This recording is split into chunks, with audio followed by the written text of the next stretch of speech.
మీ business ఏదైనా మీ ఊర్లో promotion చేయాలంటే అది సుమన్ టీవీతోనే సాధ్యం. ఇప్పుడే సంప్రదించండి.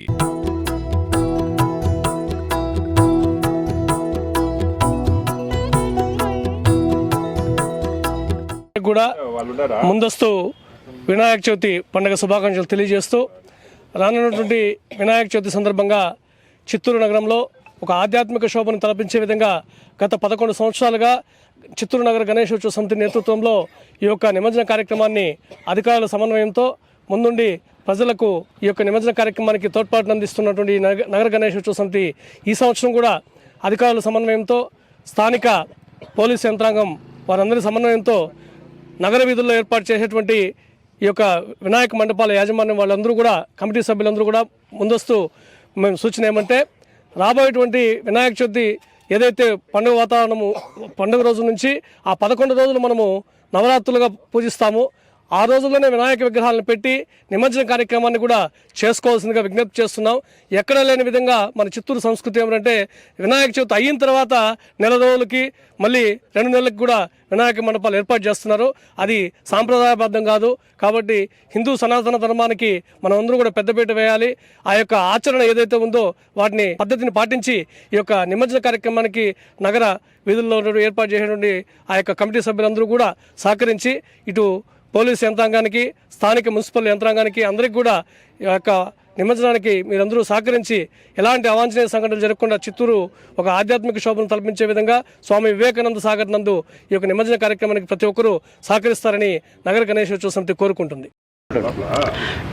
ఈరోజు గంగా శుద్ధి కార్యక్రమం వివేకానంద సాగర్ వద్ద ప్రతి సంవత్సరము గత 11 సంవత్సరాల నుంచి శుద్ధి కార్యక్రమాన్ని ఎంతో పవిత్ర జలాలతో తీసుకొచ్చి గంగా శుద్ధి కార్యక్రమాన్ని చేపట్టాము.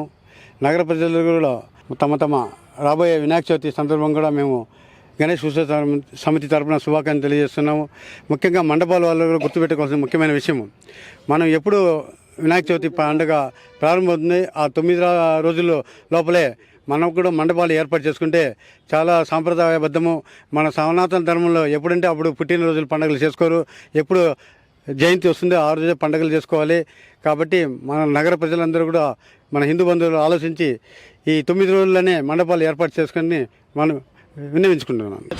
ఏదైతే వినాయక చవితి తర్వాత మనం ఏదైతే విఘ్నేశ్వరుని నిమజ్జనానికి తీసుకొస్తున్నామో వివేకానంద సాగర్ వద్ద పూజా కార్యక్రమాన్ని ఈరోజు చిత్తూరు నగర గణేష్ ఉత్సవ సమితి తరఫున చేయడం జరిగింది.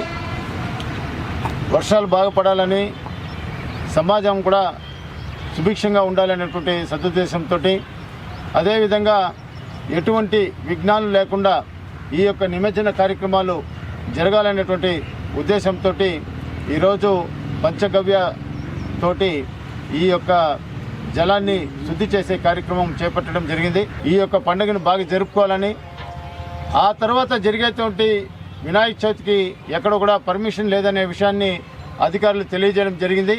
కాబట్టి 3వ రోజు 5వ రోజు పెద్ద క్రేన్లు ఇక్కడ ఉంటాయి. కాబట్టి మండపాల వారందరూ కూడా ఆ యొక్క పెద్ద విగ్రహాలు తీసుకొచ్చి ఇక్కడ నిమజ్జనం చేసుకోవాలని చెప్పి కోరుతున్నాము. అదేవిధంగా పర్యావరణాన్ని పరిరక్షించడం కోసము గిరింపేట, గంగినేని చెరువు, ఆ తర్వాత దుర్గానగర్ కాలనీ చెరువుల్లో కూడా ఎక్కడ కూడా ఈ యొక్క నిమజ్జనానికి అనుమతి లేదు. అందరూ కూడా ఈ కట్టమచ్చి చెరువు దగ్గర ఉన్నటువంటి వివేకానంద సాగర్ వద్దనే నిమజ్జనం చేయాలని చెప్పి అందరినీ కోరుకుంటున్నాము. బోలో గణేష్ మహారాజ్కి జై.